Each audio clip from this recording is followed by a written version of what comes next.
The island of Tinian burned under the Pacific sun, August 1944.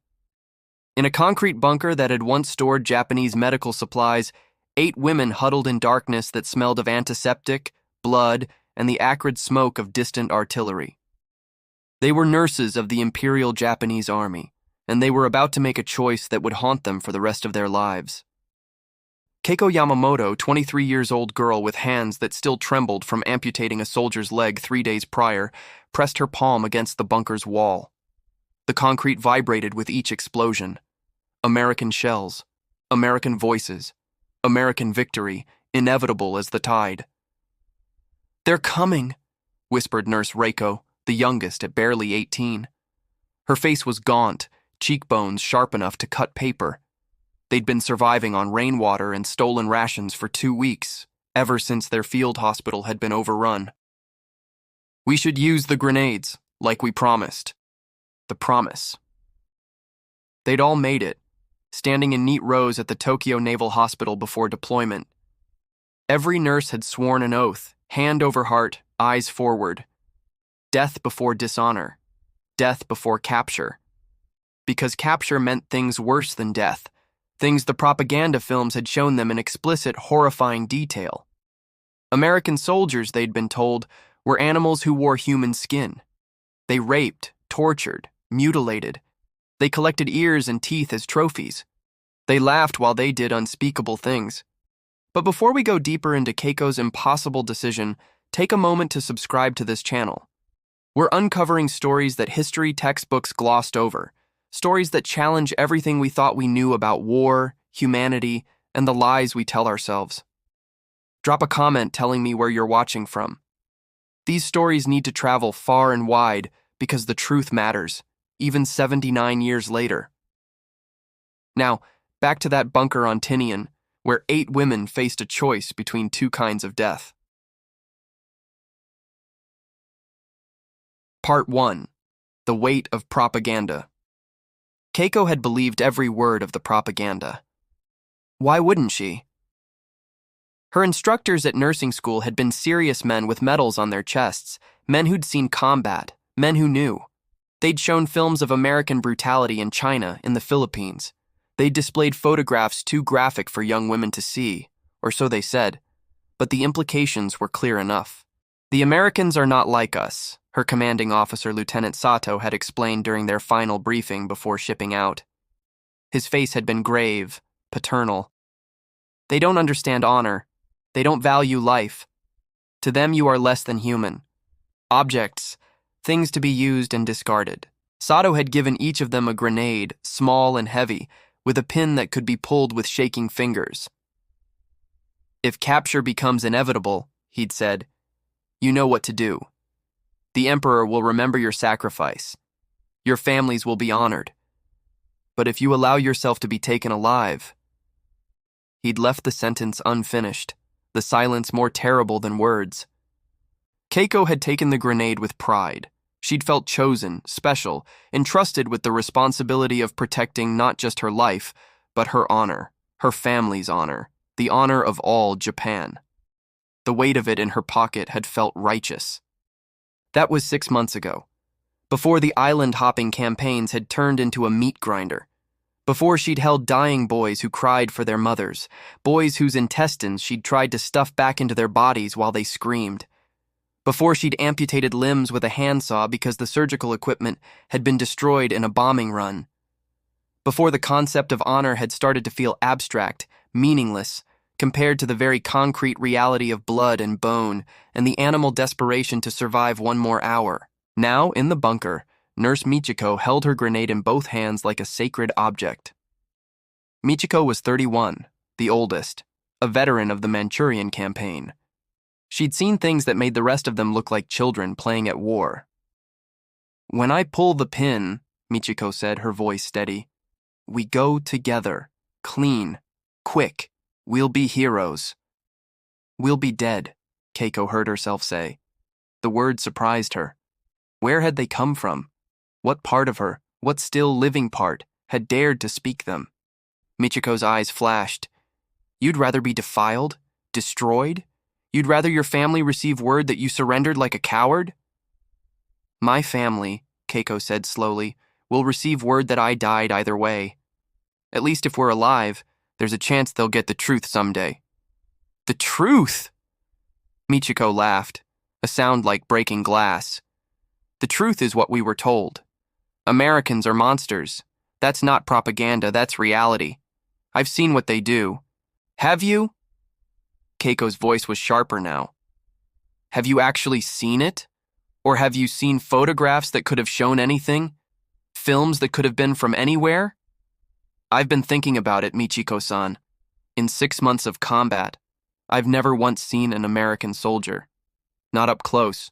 Just shells falling from the sky. Just distant figures in uniforms. What if we've been lied to about what happens when we meet them face to face?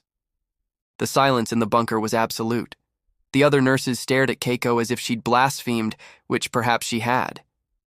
To question the propaganda was to question everything.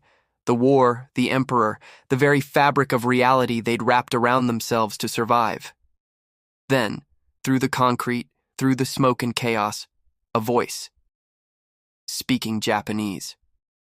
Not perfect Japanese. Accented, careful, the grammar slightly formal, but understandable, unmistakable.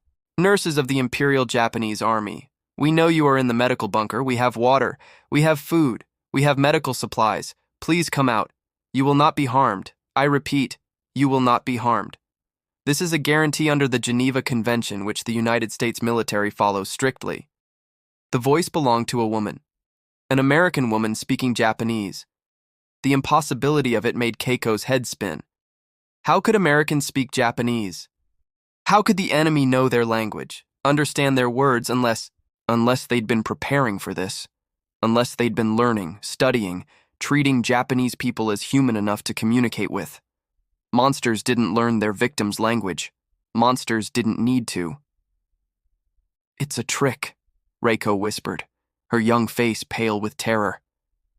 They'll say anything to get us out, and then they'll shoot us, Keiko said. Which is faster and cleaner than a grenade in an enclosed space, if you think about it.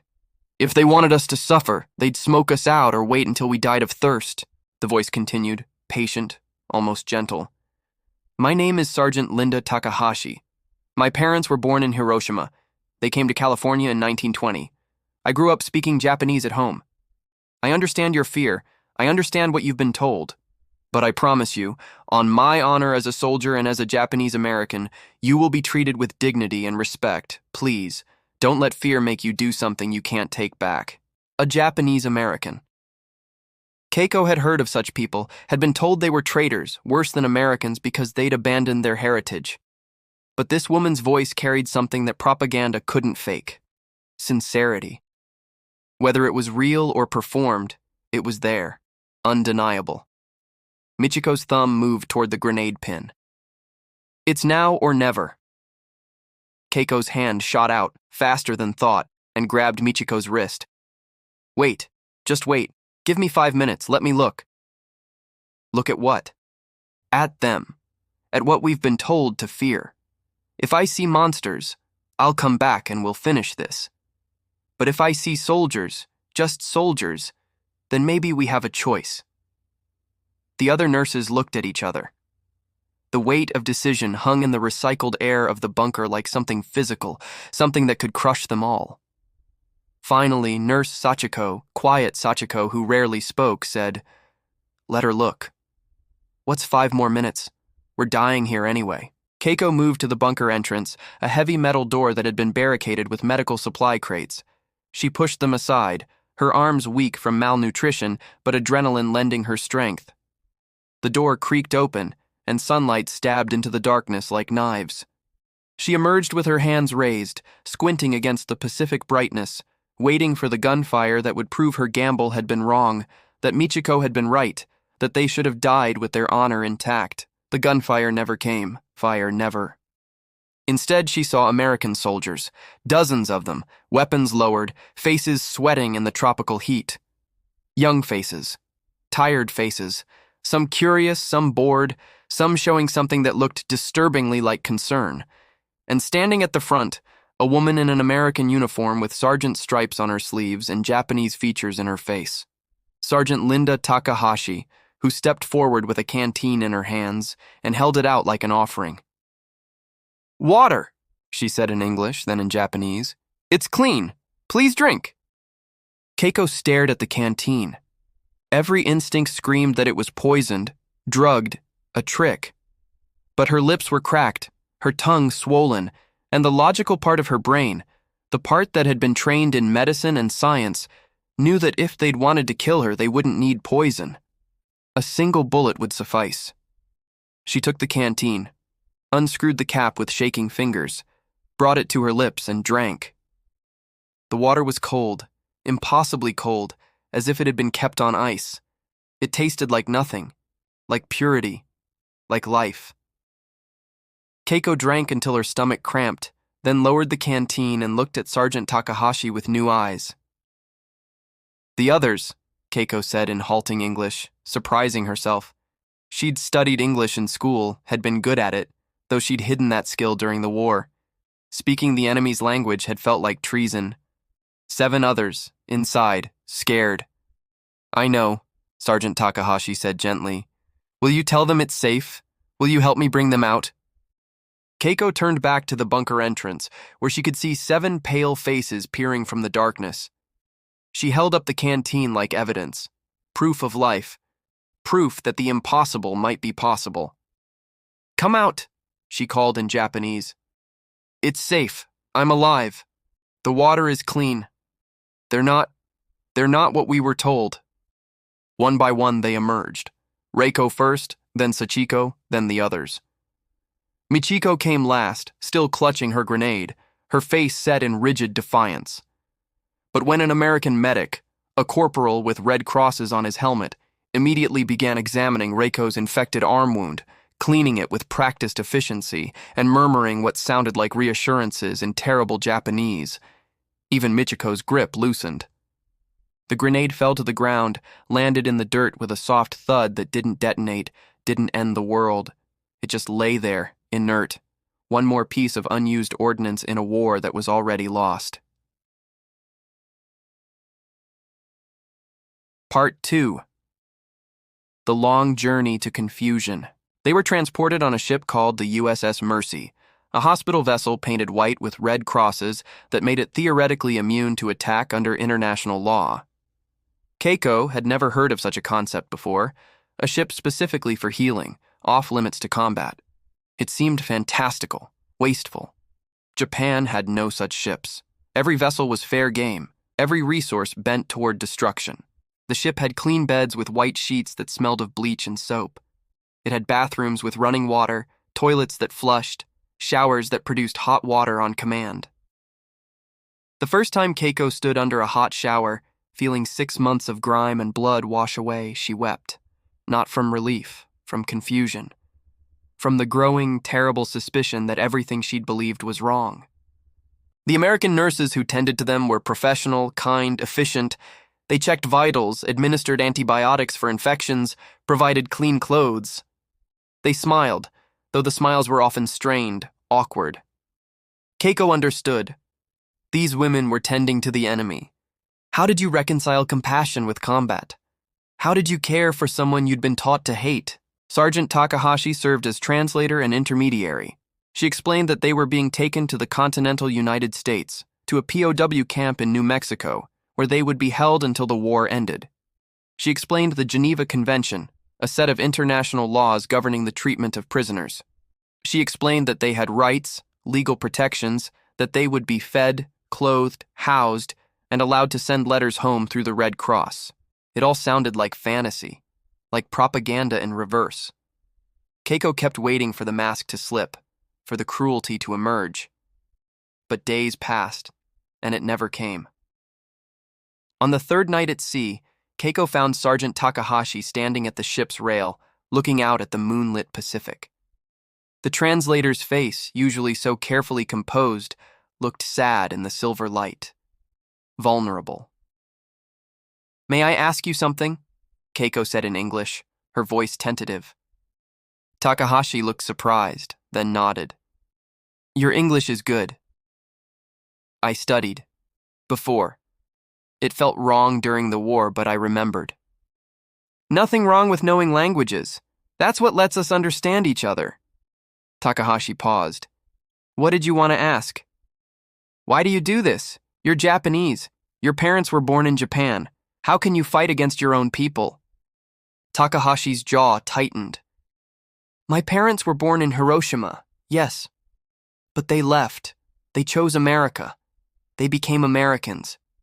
And when the war started, when Executive Order 9066 sent every Japanese American on the West Coast to internment camps, they went without protest because they believed in America's laws, even the unjust ones. They believed that if they proved their loyalty, showed they weren't threats, they'd be treated fairly eventually. Were they? My father died in the Manzanar camp.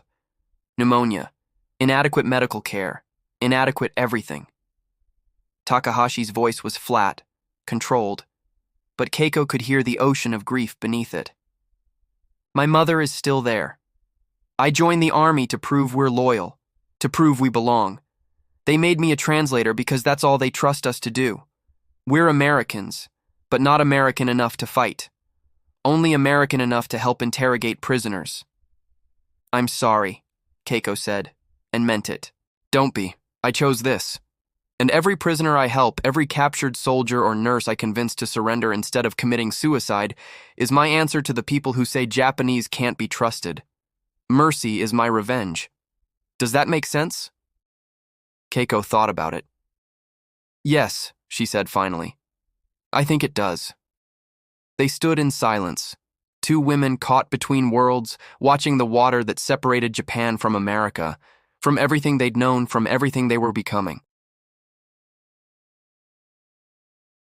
Part 3.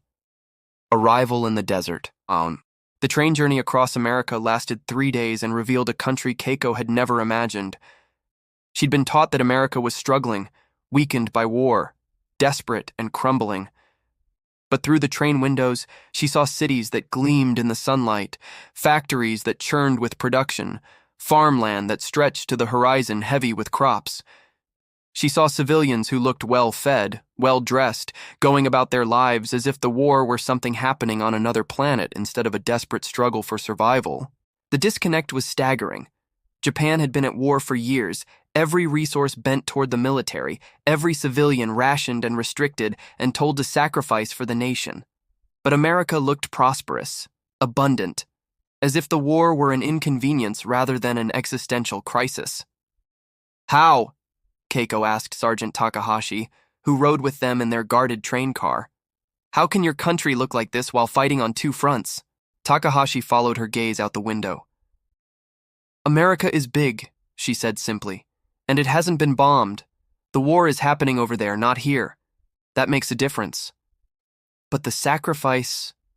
Americans are sacrificing, just not everything. Not yet. Maybe not ever, if the war ends soon.